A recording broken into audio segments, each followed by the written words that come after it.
아멘. 감사합니다. 구원의 확신 13번 영원한 상급 유다서 1장 20절 말씀. 사랑하는 자들아, 너희는 너희의 지극히 거룩한 믿음 위에 자기를 건축하며 성령으로 기도하며 하나님의 사랑 안에서 자기를 지키며 영생에 이르도록 우리 주 예수 그리스도의 공효를 기다리라.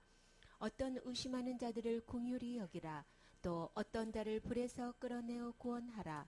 또 어떤 자를 그 육체로 더럽힌 옷이라도 싫어하여 두려움으로 긍휼히 여기라. 능히 너희를 보호하사 거침이 없게 하시고 너희로 그 영광 앞에 흠이 없이 즐거움으로 서게 하실 자 곧 우리 구주 홀로 하나이신 하나님께 우리 주 예수 그리스도로 말미암아 영광과 위엄과 권력과 권세가 만고 전부터 이제와 세세에 있을지어다. 아멘. 사랑하는 자들아, 너희는 너희의 지극히 거룩한 믿음 위에 자기를 건축하라, 이렇게 말씀하셨어요. 우리가 믿음을 대체적으로 볼 때에 믿음이 있다 없다 이런 말은 들어봤죠. 믿음이 참 좋아 이런 말도 들어봤죠. 근데 여기서 나오는 이렇게 지극히 거룩한 믿음이다 라는 표현을 여러분은 들어보셨나요? 처음 들어보셨죠? 성경 66권에 어디에도 이렇게 믿음을 이렇게 지극히 거룩한 믿음이라고 이렇게 표현한 데는 여기 한 군데 뿐이에요.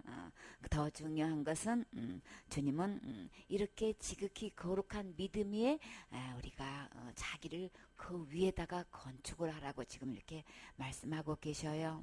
그러면 나는 현재 주님께서 보셨을 때에 지금 내 믿음은 주님께서 어떻게 평가하고 계실까요? 우리가 사람으로 볼 때에 참 그 사람은 참 믿음이 좋아 라고 인정을 받으려면 어떻게 할 때 그런 말을 듣게 되나요? 나는 그래도 일주일에 한 번씩은 절대 안 빠지고 나 주일날 예배 드리거든. 그러면 그것도 굉장한 또 자랑거리에, 그쵸? 집안에 조그만 무슨 일이 있다든지 회사에 무슨 일이 있다든지 예배 희생하기는 그냥 툭 하면 그거부터 희생하기 바쁜데 그래도 나는 무슨 일이 있어도 나는 예배 드려 이러면은 그 친구 참 믿음 참 좋아 대단해. 거기에다가 또 10의 1조만 구별해서 드렸다 해도 그 친구는 참 대단한 친구야. 11조도 드리는 믿음이라고 하면서 굉장히 또 칭찬하게 되지요. 그리고 또 주일날 또 나는 직분을 맡아서 이런 봉사다고 저런 봉사다고 어떤 사람은 새벽별 보고 가서 새벽별 보고 집에 온다는 사람도 있어요. 그쵸? 그래서 하루 종일 주일날은 그냥 뼈가 어떻게 하도록 부셔지도록 그냥 난 충성봉사하는 사람이라고 자부하고 자타도 공인하고 칭찬 자다하게 듣는 이런 사람은 주님께서 지금 오늘 말씀하시는 지극히 거룩한 믿음 위에 있는 사람일까요? 주님이 말씀하시는 정말 그 지극히 거룩한 믿음은 어떤 거며 그 위에 건축하는 거는 어떻게 할 때 그 건축이 되어지는 걸까요? 우리가 분명히 알아야 되는 거죠. 그러면 그렇게 주일 예배 안 빠지고 예배 드리고 구별해서 11조 드리고 내가 맡은 일에 충성 봉사하면 그러면 나는 지금 여기서 말씀하시는 지극한 거룩한 믿음 위에 있는 걸까요?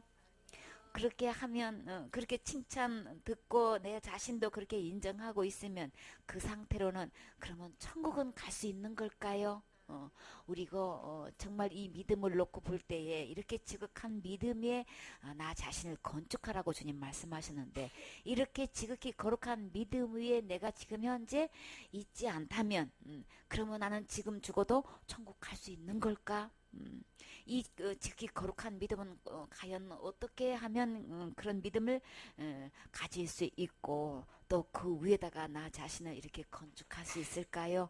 우리가 분명히 알고 넘어가야 되는 거죠. 어느 누구도 그 어느 곳에도 다루지 않은 이 지극한 거룩한 이 믿음 어떻게 하면 나는 이 거룩한 믿음 위에 나를 건축할 수 있는지 우리 거룩함에 대해서 한번 봐요. 디모데후서 1장 9절 말씀.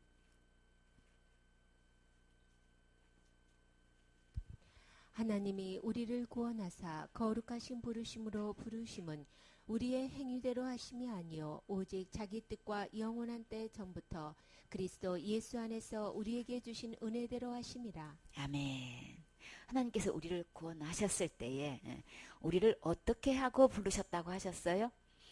우리 주님이 우리를 부르시는 부르심을 주님은 어떻게 표현하셨어요? 거룩한 부르심이다 그러셨어요. 하나님은 어떤 분이시길래? 거룩하신 분이시죠. 거룩하신 하나님이 우리를 부르실 때는 그 부르심조차도 주님은 거룩한 부르심이라고 이렇게 표현하셔요. 그것은 우리의 행실을 따라 된 것 아니라고 하셨어요. 우리가 구원받는 것 어디로부터 구원인가요? 죄로부터 구원인 거죠. 죄로부터 구원받은 사람은 심판으로부터도 구원받은 거예요. 둘째 사망고 지옥으로부터 구원받은 거죠. 우리 주님이 이미 구원을 해 놓으시고 거룩한 부르심을 부르셨다고 하셨어요. 근데 이 죄로부터의 이 구원은 절대 주님께서 분명히 말씀하시건대 우리의 행실을 따라 된 것 아니라고 하셨어요. 우리의 행위대로 된 것 아닌 거예요. 그러면 좀 전에 말씀드렸던 나 절대 예배 안 빠지고 예배 드려. 그거 당연한 거죠. 그럼에도 불구하고 내가 이렇게 그냥 먹고 살기 바쁜 이 시대에 10의 1조를 구분해서 드린다는 거는 이거 보통 믿음이 아닌 건데 그러면 그렇게 11조 드리고 예배 드린다고 나는 죄로부터 구원받을 수 있을까요? 이거 구분해야 되는 거예요. 그쵸? 내가 예배 주일날 그 거룩한 하나님께서 정한 그 날에 하나님께 예배 드리면 하나님께서 그 거룩한 날 복을 주셨다고 하셨어요. 그쵸? 복된 날이라고 하셨어요. 구별된 그날, 거룩하게 하신 그날, 그때 하나님께 구별해서 예배 드리면 주님께서 약속하신 축복 받아요. 그렇게 하는데 그러나 그렇게 예배 드린다고 우리 지옥 갈 죄로부터 구원받아질 수 있을까요? 내가 10의 1조를 구분해서 드린 이거 참 보통 믿음이 아닌 건데 그렇게 한다고 내가 지옥까지로부터 씻어질 수 있을까요? 그거하고는 전혀 상관없다고 우리의 행실을 따라 된 것 아니라고 하셨어요. 이 죄로부터의 지옥갈 죄로부터의 구원은 우리의 행위대로 된 것 아니라고 하셨으면 내가 신앙생활을 그 정도의 믿음이라면 예배 절대 안 빠지고 그냥 주일부터 다음 주일까지의 그 교회에서 행사로 있는 모든 그 예배나 한 번도 안 빠지고 다닌다 할지라도 우리 그거 예배 행위로 지옥갈 죄로부터 내 스스로 구원받아지는 거는 전혀 상관없는 거예요. 내가 정말 애써 한 달 일주일에 6일 동안 힘써 일을 하고 주일날 예배드리고 그렇게 해서 벌어들인 이 돈으로 10분의 1을 꼬박꼬박 주님 앞에 온전히 드렸다 한다 해도 그걸로 우리 지옥 갈 죄로부터 구원받을 수 있는 것은 전혀 아닌 거예요. 그렇기 때문에 내가 지금 현재 이 거룩한 믿음인지 이게 지극히 거룩한 믿음인지 아닌지 이거하고 내가 지금 하고 있는 이 신앙 행위하고는 이거 엄격히 구분해야 되는 거예요. 지옥 갈 죄로부터의 구원은 우리의 어떤 신앙 행위로도 이거는 할 수 없어요. 그러면 우리의 이 행위대로 다 된 것 아니라면 우리 주님은 우리를 어떻게 구원하셨다고 하셨나요? 하나님의 계획과 은혜를 따라 한 거라고 하셨죠. 이 은혜는 언제부터 주신 거예요? 영원 전부터 누구 안에 있었던 거예요? 우리 이 지옥 갈 죄로부터의 이 구원은 누구 안에? 예수님 안에 있는 거죠. 예수님은 그 이름의 뜻이 자기 백성을 저희 죄에서 구원할 자. 이 예수님 안에서만 지옥 갈 죄가 구원되는 거죠. 그 은혜는 언제부터 주님께서 그렇게 계획해 놓으신 거예요? 영원 전부터 예수님 안에서 우리 지옥 갈 죄로부터 구원해 주시겠다는 이 약속이 이 하나님의 섭리와 계획이 영원 전부터 있었던 거예요. 그렇기 때문에 우리의 신앙생활 아무리 잘해도 지옥 갈 죄로부터 건져줄 수 있는 거 아닌 거예요. 그러면 지극히 거룩한 믿음은 그러면 어떻게 할 때에 그 믿음 위에 나를 건축할 수 있을까요? 히브리서 13장 12절 말씀. 그러므로 예수도 자기 피로써 백성을 거룩해 하려고 성문 밖에서 고난을 받으셨느니라. 아멘. 예수님께서 예수님 안에 이 구원이 있다고 하셨는데 그러면 어떻게 나를 구원해 주셨을까? 예수님께서 누구 피로요? 자기의 피로. 피 흘림이 없은즉 사함이 없다고 하셨죠. 지옥 갈 죄는 반드시 피를 흘려야만 되는 거예요. 근데 누구의 피를 흘리셨다고 하셨어요? 자기의 피다. 예수님의 피로 흘려서 거룩하게 하시려고 누구를요? 백성을 거룩하게 하시려고 하셨어요. 이 백성이 곧 누구인가요? 그저 내 이름을 넣어야 되는 거죠. 자기 피로 곧 나를 거룩하게 하시려고 성문 밖에서 고난을 받으셨습니다. 이 고난 성문 밖에 곧 어디예요? 골고다 언덕에서 십자가에서 주님께서 흘리신 그 피로 나를 거룩하게 하시려고, 그러면 지옥 갈 죄로부터 구원하신 거죠. 거룩하게 하신 거죠. 지극히 거룩한 믿음은 뭘까요? 예수님의 피로 백성을 거룩하게 하셨다고 하셨어요. 여기서 성문 밖에서 고난을 받으셨다는 것은 십자가에서 죽으셨다는 뜻을 말씀하시는 거죠. 히브리서 10장 10절 말씀. 이 뜻을 쫓아 예수 그리스도의 몸을 단번에 들이심으로 말미암아 우리가 거룩함을 얻었노라. 아멘. 우리가 지극히 거룩한 이 믿음을 어떻게 얻을 수 있어요? 예수 그리스도께서 단번에 무엇을? 몸을 단번에 들이심으로. 예수 그리스도는 누가 뭐래도 하나님이신 거예요. 그쵸? 근데 성령 하나님은 몸이 없으시고 영이신 거죠. 거룩한 영이신데 예수님은요 몸을 입고 오신 하나님이신 거예요. 그래서 이렇게 몸을 단번에 드릴 수 있게 되신 거예요. 우주 만물은 말씀으로 창조하셨지만 우리 이 지옥 갈 죄를 거룩하게 하시기 위해서는 몸을 입고 오셔야만 하셨어요. 왜요? 십자가에서 이렇게 들이심으로 말미암아서 그 피로 나를 깨끗게 하시려고, 나를 거룩게 하시기 위해서는 이렇게 몸을 입고 오셔서 그것을 드릴 때에 나를 거룩하게 할 수 있다고 하셨죠. 근데 나를 이 지옥까지로부터 거룩하게 하는 것을 몇 번 만에 하셨다고 하셨나요? 단번에 하신 거예요. 이 유다가 이 성경 말씀을 기록한 이 편지를 쓴 이유, 목적이 뭐예요? 구원은 우리 지옥 갈 죄로부터의 이 구원은 누가 뭐래도 단번에 구원받는 거예요. 차차로 구원받아지는 거 아닌 거예요. 내가 신앙 행위를 잘해가지고 점점점 쌓아가지고 내 스스로 구원을 이루어가는 거 절대 아닌 거예요. 지옥까지는 어떤 행위를 해도 우리는 그 지옥까지를 내 스스로 거룩하게 할 수 없어요. 근데 우리 주님이 어떻게 거룩하게 하셨다고 하셨어요? 몸을 들여서 거룩하게 하셨는데 그 몸을 단 한 번으로 들여서 우리를 거룩하게 해주셨다고 하셨어요. 십자가의 그 죽음은 딱 한 번으로 끝냈어요. 주님께서 지옥 갈 모든 데 다 종결 지으셨어요. 단번에 끝내주셨어요. 사단은 여기에 음모가 있어서 우리는 그냥 계속해서 내가 신앙의 행위로 이 날마다 짓는 죄를 내가 스스로 해결하는 걸로 이렇게 속여놨단 말이에요. 그러나 누가 뭐래도 이 진리는 예수 그리스도께서 십자가에 단번에 죽으심으로 지옥 갈 모든 죄를 다 용서해 주시고 우리를 거룩하게 해주셨다고 하셨어요.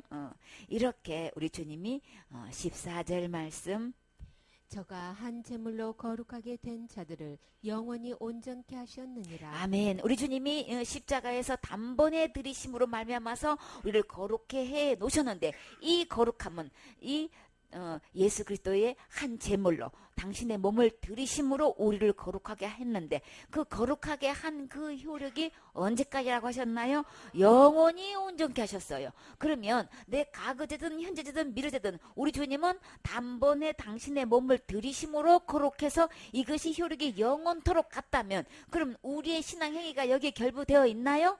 뿌려서 돼야만 되나요?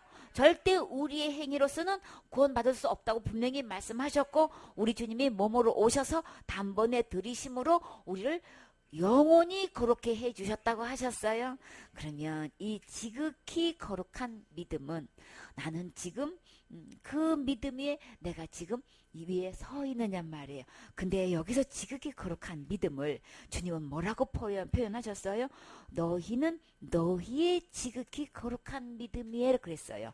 그러면 이 거룩한 믿음이 나의 것이 지금 되어 있어야만 되어 있는 거예요. 그렇죠? 너희의 지극히 거룩한 믿음 위에 나 자신을 그 위에다가 건축을 하라고 하셨단 말이에요. 그러면 나는 지금 현재 지극히 거룩한 믿음이 나의 것이 지금 되어 있는 있느냐 말이에요. 너희 지극히 거룩한 믿음이라고 그랬어요. 앞으로 이런 거룩한 지극히 거룩한 믿음을 네가 가져야 돼 라고 한 것이 아니고 이미 현재 내 안에 이것이 이루어져 있다는 거예요. 거룩한 믿음이 나는 지금 현재 있느냐는 거예요. 그쵸? 지금 있는 걸로 가정하고 그 위에다가 건축을 해야 된다고 지금 말씀하셨죠? 그러면 주님이 말씀하시는 이 지극히 거룩한 믿음 위에 내 현재 지금 믿음이 있어야 되는데 그 친구 참 믿음이 좋아 대단해 그 대단한 그 좋은 믿음은 성경의 기준으로 들어가면 지극히 거룩해야 된다는 얘기인 거예요. 이 지극히 거룩한 믿음은 오직 내 절대 신앙 행위에서 난 것 아니고 어디로부터 오는 거예요? 예수님의 십자가의 죽음과 부활을 통해서 오는 거예요. 주님이 이 모든 것을 거룩하게 해놓으신 것을 내가 그것을 믿고 받아들일 때에 나는 지극히 거룩한 믿음이 누구의 것이 되는 거예요? 나의 것이 되는 거죠. 이렇게 해서 지극히 거룩한 믿음에 자기를 건축하라 그랬어요. 그리고 여기서 그러면 지극히 거룩한 믿음에 자기를 어떻게 건축하는 걸까요? 마태복음 7장 24절 말씀. 그러므로 누구든지 나의 이 말을 듣고 행하는 자는 그 집을 반석 위에 지은 지혜로운 사람 같으리니 비가 내리고 장수가 나고 바람이 불어 그 집에 부딪히되 무너지지 아니하나니 이는 주초를 반석 위에 놓은 연고요. 나의 이 말을 듣고 행치 아니하는 자는 그 집을 모래 위에 지은 어리석은 사람 같으리니 비가 내리고 장수가 나고 바람이 불어 그 집에 부딪힘에 무너져 그 무너짐이 심하니라. 께서 이 말씀을 마치심에 무리들이 그 가르치심에 놀래니 이는 그 가르치시는 것이 권세 있는 자와 같고 저희 서기관들과 같지 아니함일러라. 아멘. 그렇기 때문에 예수님의 이 말씀을 듣고 나의 이 말을 듣고 그랬어요. 누구를 망언하고 온 거예요? 우리는 직분에 다 넘어가요. 그렇죠? 근데 누구를 망언하고 예수님의 말씀을 듣고 행하는 자라야만 그 집을 어디에 짓는다고 했어요? 반석 위에 지은 사람이다. 이 반석 위에 집을 짓는 사람은 주님은 어떤 사람이라고 말씀하셨나요? 지혜로운 사람이다. 나는 나를 어디에다가 건축해야 될까요?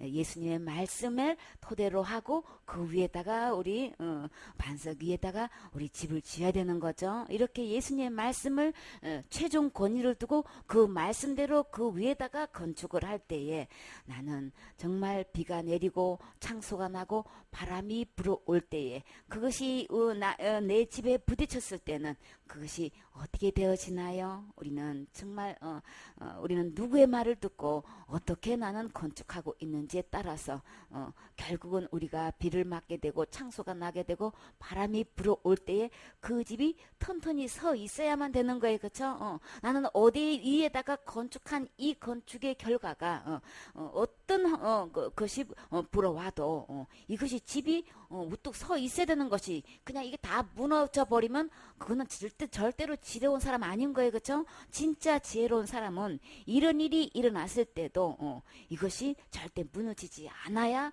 정말 자기를 잘 건축한 것이지 그냥 어떻게든 간에 뭐 빨리 지었느냐 멋지게 지었느냐 높이 지었느냐 이거 아무 상관없어요.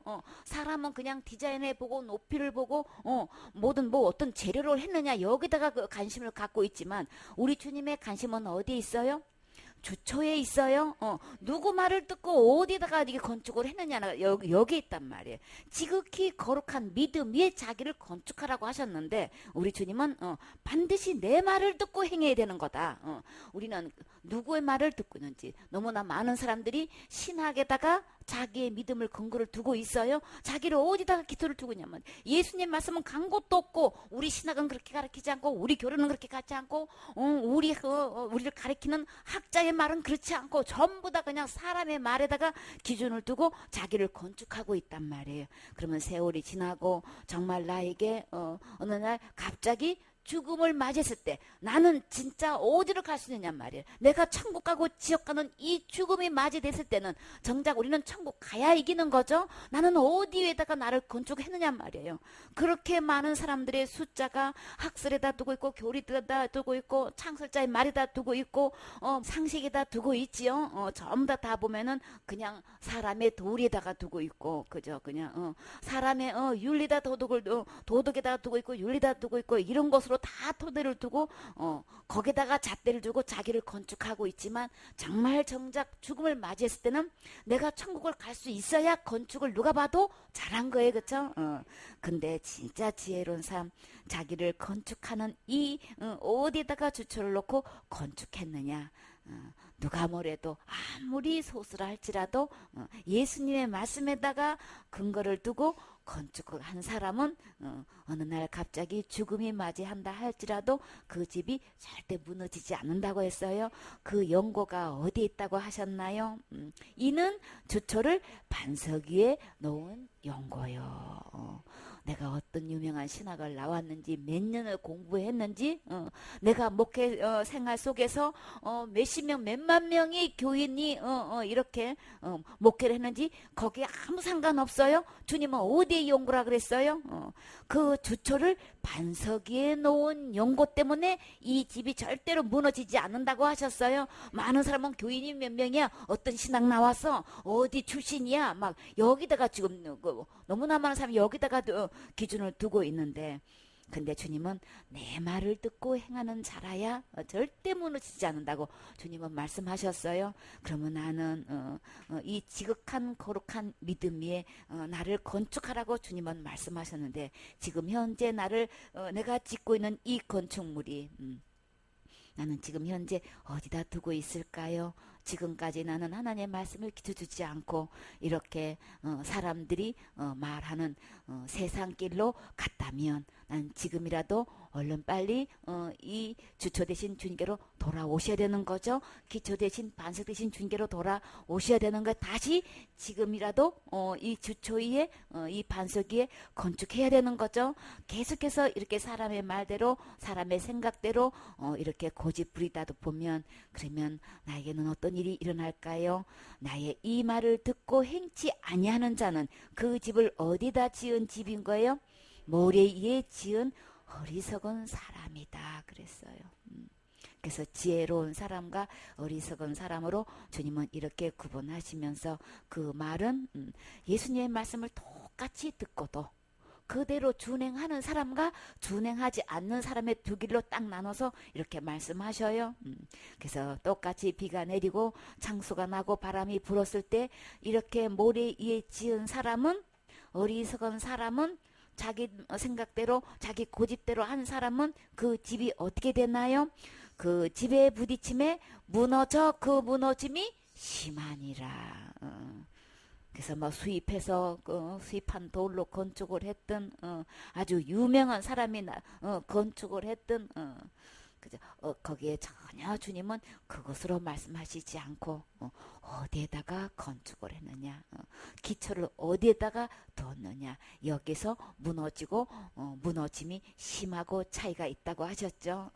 그래서 이 예수님이 이 말씀을 가지고 가르치실 때에 무리들이 듣고 주님의 가르치심에 어떤 반응을 냈나요? 그 가르침에 놀래니. 그러면 놀랬으면 그러면 어떻게 될까요? 누구보다도 그 가르침이 서기관과 바리새인과 같지가 않아. 진짜 보면은 예수님의 이 말씀이 너무나 건세 있는 거예요. 그 말씀이 너무나 은혜가 되고 그냥 지금까지 느껴보지 못한 주님의 이 가르침이 놀래서, 와, 진짜 어디도 들어볼 수 없는 말씀이네. 정말 놀랍네. 이렇게 했으면은, 그러면 이 말씀을 듣고 어떻게 해야 될까요? 주초 대신 반석 대신 주님께로 돌아와야 되는 거죠. 그러면 더 구체적으로, 그럼 나도 지금부터 그러면 이 반석 위에 집을 짓고 싶습니다. 무너지지 않은 이 집을 지혜로운 자와 같이 이렇게 건축하고 싶습니다. 라고 우리 구체적으로 물어야 되는 거죠. 이 주초는, 이 반석은 곧 누구신가요? 예수님이신 거예요. 어린 양 예수님이 기초고 반석이시고 이 주초이신데, 그러면 지극히 거룩한 이 믿음이라면은 곧 예수님을 얘기하는 거죠. 자기 행위가 전혀 상관없는 오직 예수님께서 이뤄놓으신 이 십자가의 죽음과 부활을 통한 이것을 그 예수님이 나의 주인이 될 때 나는 이 지옥 갈 죄로부터 구원받아질 수 있는 거죠. 이렇게 해서 예수님 믿는 믿음 위에 자기를 건축할 때에 나에게 어떤 일이 일어나도 절대 무너지지 않는 튼튼한 집이 되어질 수 있는 거죠. 이렇게 자기를 건축할 뿐더러 또 주님은 어떻게 기도하라고 하셨어요? 성령으로 기도하라라고 하셨죠. 그러면 이 성령으로 기도하는 게 곧 뭘까요? 이렇게 주님께서 우리가 신앙생활을 하다 보면 이런저런 어려움이 있지요. 그러면 내 힘으로 우리가 살아가는 것이 아니고 성령의 힘과 능력을 받아서 우리 기도생활을 해야 되는 거죠. 그러면 우리가 이 성령으로 기도한다는 것은 어떻게 하면 성령으로 기도할 수 있을까요? 고린도전서 2장 12절 말씀. 우리가 세상의 영을 받지 아니하고 오직 하나님께로 온 영을 받았으니 이는 우리로 하여금 하나님께서 우리에게 은혜로 주신 것들을 알게 하려 하심이라. 아멘. 우리가 세상의 영을 받지 아니하고 오직 누구로부터 이 영을 받을 수 있어요? 하나님께로 온 영은 곧 거룩한 영 성령님이신 거죠. 이는 우리로 하여금 하나님께서 왜 이 성령님을 주셨어요? 하나님께로 온 영을 받은 사람은 무엇을 알 수 있나요? 하나님께서 우리에게 무엇을 주셨어요? 우리에게 주신 이 모든 것은 은혜로 주신 거죠. 우리가 뭘 열심히 해가지고 내가 충성 봉사해가지고 무엇이 되어지는 것이 절대 그것으로 되어지는 것이 아니고 하나님께서 우리에게 은혜로 주신 것을 알게 하려고 우리 주님께서 성령을 주셨다고 말씀하신 거죠. 그래서 이 영으로 따지면 세상의 영이 있는가 하면 하나님께로 온 영이 이렇게 또 두 가지로 구분되어 있어요. 성경에는 항상 두 가지로 나눠져 있어요. 이 하나님께로 온 영, 그 성령님, 거룩한 영, 아들의 영, 진리의 이 영은 이 영을 받은 사람은 이 모든 것은 하나님이 주셨습니다. 내가 어떻게 지극히 거룩한 믿음에 건축할 수 있을까? 다 하나님의 은혜입니다. 주님께서 주셔서 그렇게 건축할 수 있게 해 주셨습니다.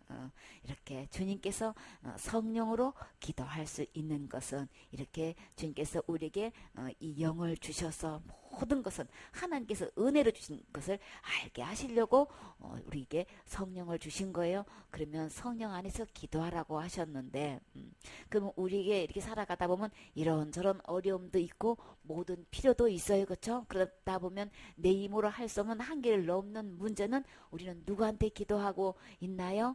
이 문제를 하나님께 갖고 나아가게 되는 거죠. 그래서 성령 안에서 기도하게 되면은 환경을 바라보는 게 아니고 내 자신을 바라보는 게 아니고 누구를 바라보는 거예요? 전능하신 주님을 바라보고 그래 지금까지도 모든 것을 은혜로 공급해 주셨어. 지옥 갈 죄로부터 구원해 준 주님이 무엇인들 못하랴. 그쵸? 그럴 때 나는 이 당면한 문제를 해결할 수 없지만 능력 많으신 우리 주님은 모든 것을 하실 수 있어. 지금까지도 은혜로 공급해 주셨는데 이 문제도 해줄 수 있고 앞으로 어떤 일이 벌어져도 모든 것 주님께서 나에게 은혜로 주실 수 있어. 이 믿음을 가지고 주님 바라보면 소망이 생기고 새 힘이 생기고 그리고 주님께서 곧 나에게 응답해 주실 믿음이 생기는 거죠. 그래서 성령님을 주신 것은 우리에게 이렇게 은혜로 주신 것을 알게 하려고 주님이 주셨다고 말씀하셨어요. 우리는 어떤 일이 내가 한계에 부딪히는 일이 부딪히면 제일 먼저 우리는 그것을 보고 기뻐 뛰고 감사하나요? 제일 먼저 뭐가 찾아오나요? 빌립보서 4장 6절 말씀.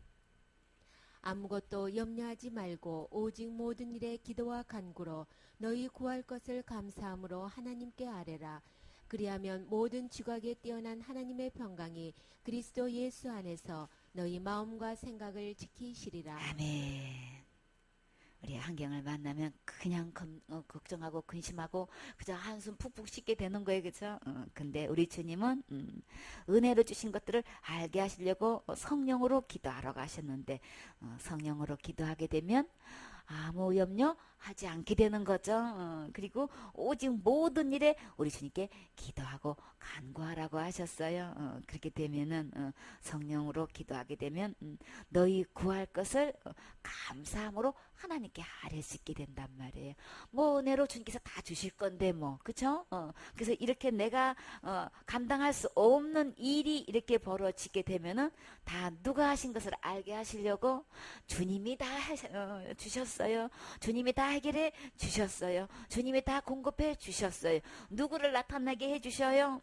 주님께서 은혜로 이렇게 해결해 주신 거예요. 다 간증을 나타내게 하시려고 하시는 거지. 우리에게 근심 걱정하라고 이런 일들이 벌어진 거 아닌 거예요. 그러니까 매 순간 우리는 주님을 바라보는 우리 지극히 거룩한 믿음의 자신을 점점 건축해 가야 되는 거죠. 이런 환경에 있었었는데 막 나 자신을 보니까 막 한계를 보니까 앞뒤 앞만 계산해도 계산이 안 서. 그래가지고 한숨 푹푹 쉬고 있는데 주님께서 말씀을 떠올려 주시기를 걱정하지 말고 누구한테 패스하라고 하시는 거예요? 나에게 패스해야지. 그러면 내가 다 하잖아.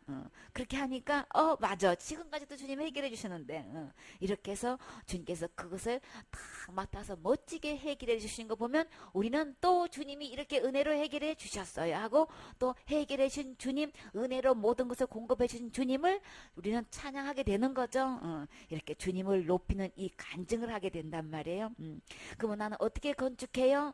주님이 해 주셨어요. 인간이 이루어주신 모든 되어진 것은 누구한테 영광 돌려요? 하나님께 영광 돌리는 거죠. 이렇게 해서 성령으로 기도하고 자신을 이렇게 믿음을 키워가면서 오직 주님 바라보면서 매사에 되어진 이 모든 일은 누가 하셨다는 것을 주님이 하셨다는 것을 나타내는 거죠. 이렇게 모든 되어지가는 나의 이 집은 온통 누구로 빛나는 거예요?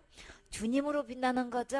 이게 주님을 자랑하는 이 간증으로 빛나게 되면 그 집은 이 세상에서 비교할 수 없는 가장 아름다운 집으로 지어져 가는 거예요. 또 요한복음 14장 26절 말씀. 곧 아버지께서 내 이름으로 보내실 성령 그가 너희에게 모든 것을 가르치시고 내가 너희에게 말한 모든 것을 생각나게 하시리라. 아멘. 주님께서 어떤 나에게 사역을 맡기셨을 때 이렇게 또 복음을 전하고 양육하다 보면 우리가 어느 순간에 참 막힐 문제가 있죠. 그렇죠? 어떤 질문을 해오면 당장 어떻게 대답해야 될지를 모르겠고 처음 듣는 문제도 당면하게 되고 어떻게 해야 될까라고 우리가 당황할 때가 있는데 근데 성령님께서 내 안에 계셔서 또 어떤 일도 하신다고 하셨나요? 우리 주님이 우리에게 어떤 분야만 가르치신 게 아니고 주님이 우리를 가르치시되 어떻게 가르치신다고 하셨어요? 모든 것을 가르치신다고 주님께서 약속하셨지요. 그렇기 때문에 우리 세상 가방끈은 짧아서 하기는 없다 할지라도 우리 주님께서 주시는 이 성령을 내 마음에 모신 사람은 주님은 뭘 약속하셨어요? 모든 것을 가르쳐 주신다고 약속해 주셨어요. 세상이 받는 학위 박사 학위보다도 주님이 주시는 이 학위는 세상에 비교할 수 없어요. 세상 박사 학위로도 풀 수 없는 문제를 주님께서는 모든 것을 가르쳐 주신다고 약속하셨지요. 그래서 우리는 어떤 지혜를 갖고 있어요? 하늘의 지혜를 갖고 있는 거죠. 그래서 주님께서 주시는 모든 것을 가르쳐 주시는 것을 우리 받아서 가르치시기 때문에 우리는 하나님의 지혜를 받아서 가르치게 되는 거죠. 내가 너희에게 말한 모든 것을 생각나게 하시리라. 오늘 주님께서 또 말씀을 통해서 큐티를 통해서 읽고 들었을 때의 깨달은 말씀을 우리는 한순간에 다 기억을 못해요. 그렇죠? 또 설교 말씀을 통해서 또 공부를 통해서 교제하다가 또 양육하다가 우리가 주님께서 새롭게 깨달아지게 하신 이 모든 것들이 있는데 순간적으로 우리가 그것을 다 기억하지 못하지만 그러나 때가 되면 주님께서 그 모든 것을 또 이렇게 떠올려 주시고 생각나게 해주시고 그때 주님께서 그 말씀 해주셨지 그때 답을 착착착착 열어주시죠. 그렇죠?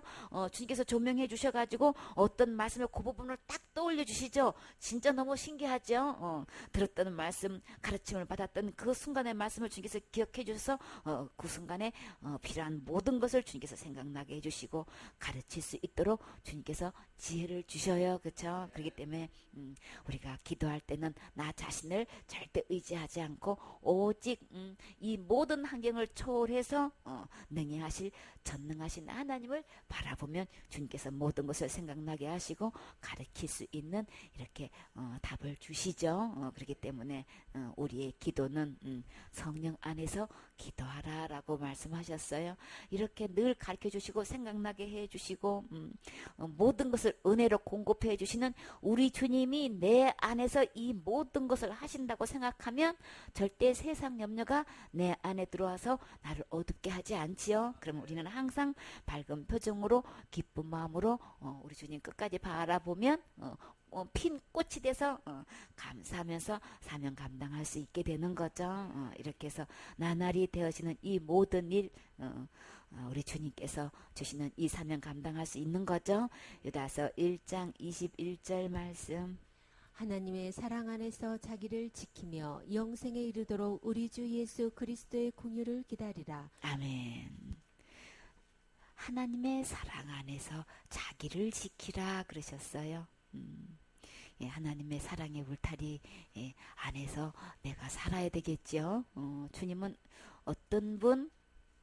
무서운 분이신 거예요. 심판의 주로 벌 주시는 하나님, 그냥 징계하시는 하나님으로만 여러분은 느껴지시나요? 정말 하나님 하면 나는 어떤 하나님으로 주님을 호칭하고 계시나요? 좋으신 하나님, 사랑이 많으신 하나님, 정말 나는 사랑의 하나님 품속에서 나날이 살고 그렇게 또 느끼고 행복을 누리고 계시나요? 이렇게 하나님의 사랑 안에서 자기를 지키라 라고 하셨어요. 그러면 이렇게 자기를 지킨다라고 하면은 우리는 이 보면은 양의 울타리는 뭘로 둘러쳐 있다고 했어요? 가시 울타리로 둘러쳐 있다고 했죠. 왜 그렇게 꼭 그렇게 멋있는 이렇게 나무로 이렇게 멋지게 이렇게 할 수 있을 텐데 왜 이렇게 가시로 이렇게 울타리를 칠까요? 그러니까 자꾸 이렇게 울타리 밖으로 자꾸 나가다 보면은 어떻게 해요? 찔리면 아프니까 자기도 모르게 이렇게 안으로 들어오게 되는 거죠. 근데 왜 그렇게 찔리게 가시를 울타리로 되어 있느냐 말이에요. 울타리 밖에는 뭐가 기다리고 있나요? 이 양이 상상치도 못하는 무서운 맹수가 도사리고 있는지를 몰라요. 그렇죠? 그렇기 때문에 목자는 그것을 알고 있기 때문에 양이 울타리 바깥으로 이게 튀어져 나가지 못하도록 이렇게 가시 울타리를 이렇게 둘러쳐 놓고 이렇게 안전한 곳으로 들어와서 이 목자의 보호 속에서 울타리의 보호 속에서 이렇게 지낼 수 있도록 이렇게 가시 울타리를 둘러쳐 놓았어요. 그러면 우리가 주님께서 이렇게 사랑 안에서 자기를 지키라라고 하셨는데 그러면 우리가 어떻게 할 때에 이렇게 사랑의 안에서 나를 지킬 수 있을까요? 베드로전서 5장 5절 말씀. 젊은 자들아 이와 같이 장로들에게 순복하고 다 서로 겸손으로 허리를 동이라. 하나님이 교만한 자를 대적하시되 겸손한 자들에게는 은혜를 주시느니라. 그러므로 하나님의 능하신 손 안에서 겸손하라. 때가 되면 너희를 높이시리라. 아멘. 주님께서 자기를 지금 지키라 그랬죠. 어떻게 할 때 지켜지느냐 하면 나를 인도하는 인도자들에게 순복할 때에 나를 지킬 수 있는 거예요. 이렇게 순복할 수 있는 것은 내 마음이 어떤 상태라만 될 수 있는 거예요. 겸손할 때에 나를 이렇게 이 인도자의 말에 순복할 수 있는 거죠. 이것은 다 서로 겸손해서 허리를 동이라라고 했어요. 그러면 이렇게 겸손하면 나를 지킬 수 있는 건데 만약에 겸손하지 않으면 교만한 거죠. 그러면 그 교만한 자는 주님은 어떻게 하시길래 대적하는 자로 주님 보고 계셔요. 그러면 나를 어떻게 지켜야 되냐? 은혜로 지켜야 되는데 만약에 내 마음에 교만하게 되면은 이건 하나님을 대적하는 거게 되기 때문에 하나님을 대적하는 자는 우리 주님은 어떻게 하신다 그랬어요? 교만한 자는 하나님은 그를 대적해가지고 하나님이 나를 대적하시면 어떻게 되는 거예요? 우리는 은혜로만 살 수 있는 거죠, 그렇죠? 하나님의 은혜 속에서 우리를 보호를 못 받으면 어떻게 되냔 말이에요. 하나님은 겸손한 자를 자에게 은혜를 주신다고 하셨어요. 우리가 주님의 은혜가 아니면 우리는 하루도 살 수가 없어요. 그렇기 때문에 우리는 은혜로 나 자신을 지켜야 되고, 다시 말해서 내 마음에 겸손으로 가득할 때에 은혜 속에서 자기를 지킬 수 있는 거죠. 조금이라도 교만했다가는 이거는 대적하는 하나님의 대적을 받으면 우리가 어떻게 은혜 속에서 살 수 있냔 말이에요. 그러므로 하나님의 능하신 손 아래에서 겸손하라. 그러면 나를 어떻게 지켜요? 하나님의 능하신 손으로 나를 지켜 보호해 주시는 거죠. 내 마음을 어떻게 지켜야 되는 거예요? 하나님의 손으로 손 안에서 내가 보호를 받아야 되는 거죠. 그래서 때가 되면 우리 주님이 다 높여주신다고 약속하셨죠. 그래서 내가 그러면 교만하게 되면은 여기서 7절 말씀, 너희 염려를 다 주께 맡겨 버리라. 이는 저가 너희를 권고하심이니라. 아멘. 우리가 그저 이 당면한 문제로 내 스스로 염려하고 근심 걱정하는 것은 그게 겸손한 상태일까요? 반대로 교만한 상태일까요? 그쵸? 그거 나 자신을 은혜로 지키는 거 아닌 거예요, 그쵸? 겸손으로 지키는 거 아닌 거예요? 내가 근심하고 걱정하는 거는 지금 뭐예요? 내가 뭘 그거를 해결할 수 있는 줄 알고 내가 지금 붙들고 있단 말이에요. 근데 주님은 뭐라고 하셔요? 다 주께 맡겨 버리라. 자기를 지킬 수 있는 거는요, 근심 걱정하고 있는 거 자기 지키는 거 아닌 거예요. 빨리 모든 걸 해결할 수 있는 주님께 빨리 패스하는 게 자기를 지키는 거예요. 그러면 그 상태는 뭐예요? 주님, 저는 할 수 없어요. 그러니까 주님이 해 주세요. 주님께 빨리 패스하는 거 자기 지키는 거예요. 뭘로 지키는 거예요? 은혜로 지키는 거고 겸손으로 지키는 거예요. 8절 말씀, 근신하라 깨어라. 너희 대적 마귀가 오는 사자같이 두루 다니며 삼킬 자를 찾나니. 아멘. 만약에 내가 계속해서 당면한 문제를 내가 걱정하고 근심하고 이렇게 그냥 계속 내 마음속에서 그냥 이렇게 우리가 걱정, 근심, 염려가 이게 교만이라는 거 우리 생각해 보셨나요? 전혀 아니죠, 그쵸? 지금 현재 내가 어떤 문제로 근심 걱정하고 있으면 교만한 상태인 거예요. 그게 전부 다 지금 하나님께서는 보실 때는 어떤 상태에 있는 거예요? 근신하라 깨어있으라. 너희 대적 마귀가 지금 어떤 상태로 있어요?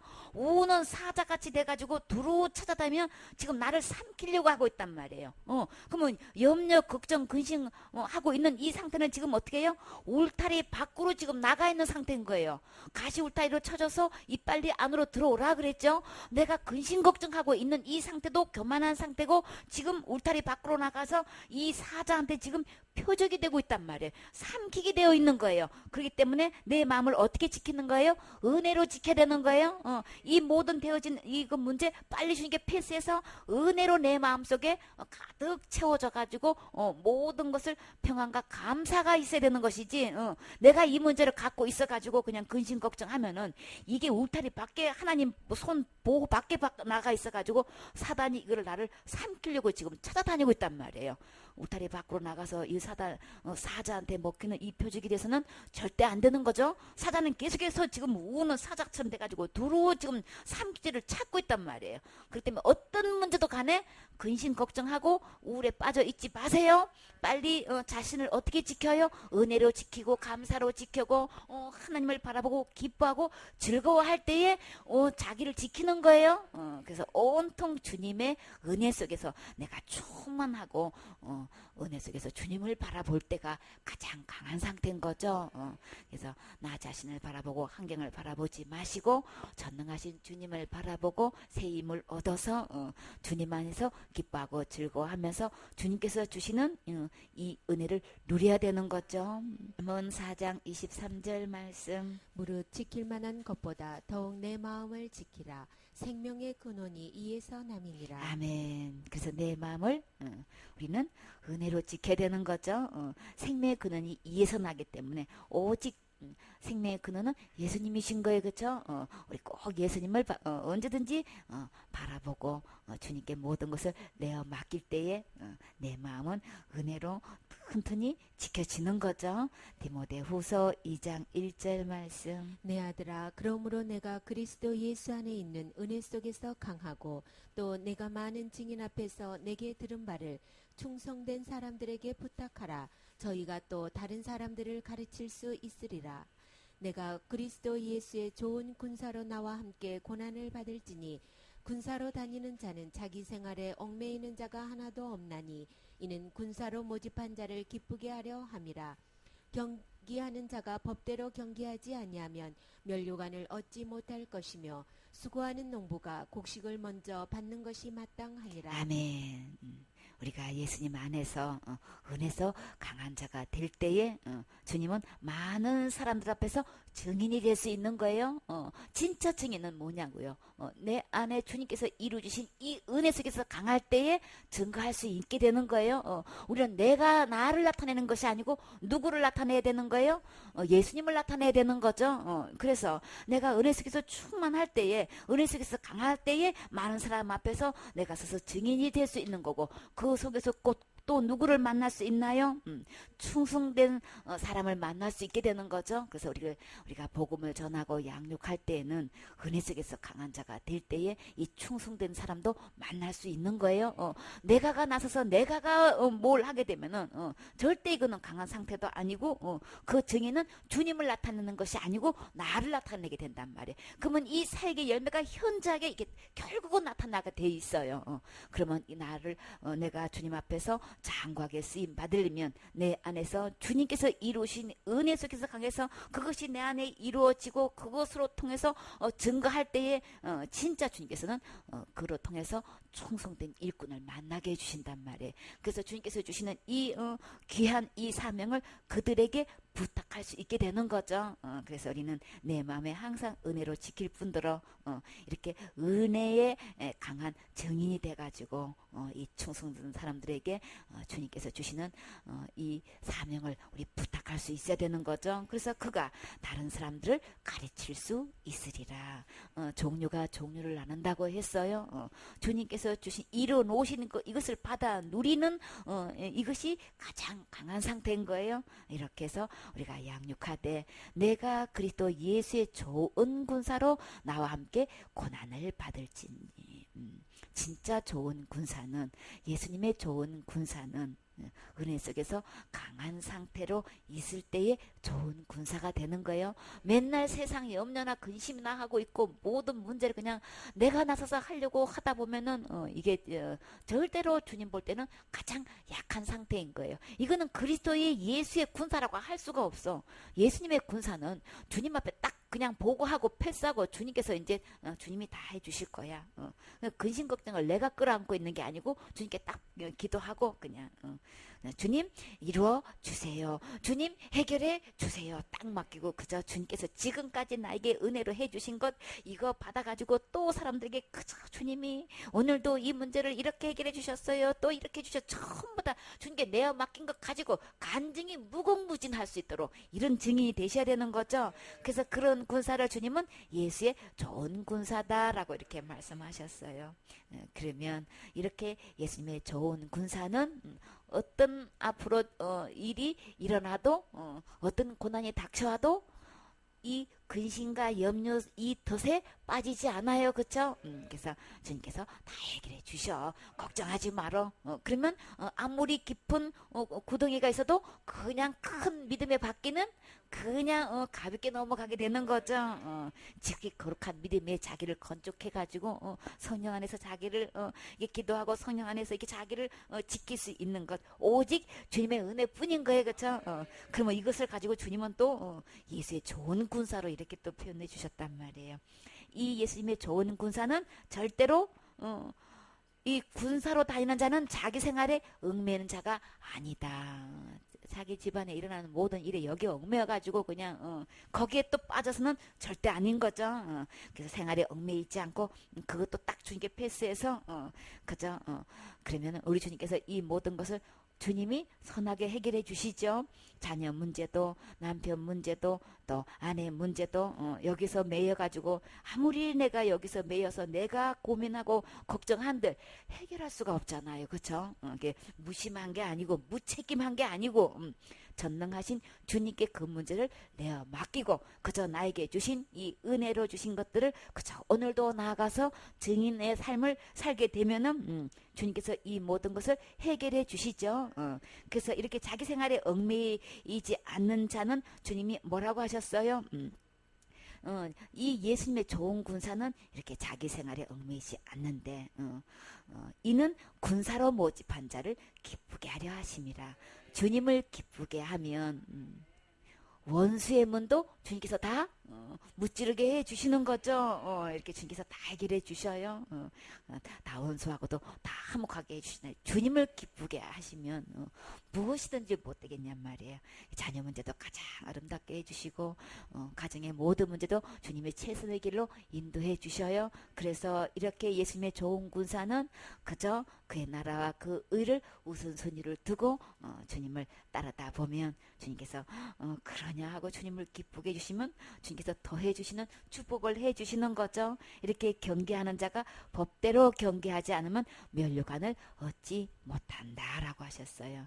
그래서 그저 그냥 주님 말씀대로 나에게 주신 이 사명 그의 나라와 그 의를 먼저 구했더니 주님께서는 더 좋은 것 이렇게 더해주신다고 하셨는데 그 더해주시는 그 중에서 무엇이 기다리고 있어요? 면류관을 기다리고 있는 거죠. 그래서 주님 말씀대로 그렇게 했더니 면류관도 주시고 내가 그 문제를 아무리 이렇게 생활에 얽매여 있는 이 모든 것을 해결할래도 할 수 없는 것을 주님께 패스하고 사명 감당했더니 그 문제도 해결해 주시고 영원한 면류관도 받고 또 이 세상의 모든 축복도 더 배로 받고 우리 주님은 주시고 더 주시려고 이렇게 주님의 이 룰은 은혜 속에서 자기를 지켜서 사명 감당하면 이렇게 주님께서 계속해서 좋은 것 주셔요. 그래서 주님이 약속하시기를 수고하는 농부가 곡식을 먼저 받는 것이 마땅하니라. 그래서 내 생활에 얽매이지 않고 그저 주님의 일의 우선순위를 두고 이렇게 수고한 예수님의 좋은 군사는 주님께서 먼저 받는다고 하셨어요. 먼저 받는 축복 주셔요. 이 말씀이 들려지시나요? 이 말씀이 아멘 되어지시나요? 그 주님이 우리 모든 것 다 책임져 주신다는 말씀을 하시는 거죠. 그렇기 때문에 주님께서 오늘도 주님께서 나에게 주시는 이것 정말 예수님의 사랑 안에서 자기를 지켜야 되는 거죠. 그래서 우리 좋으신 주님, 사랑이 많으신 주님, 이 사랑 안에서 나를 정말 내 안에서 이 주님의 사랑으로 가득 이 은혜로 지킬 때에 모든 것은 정말 가장 아름다운 열매를 맺어서 하나님께 영광 돌릴 수 있고 오늘도 내게 주신 이 은혜로 증거될 수 있어요. 그렇기 때문에 주님께서 주신 이 은혜 안에서 우리를 지극히 거룩한 믿음 위에 자신을 건축해야 되겠지요. 아멘.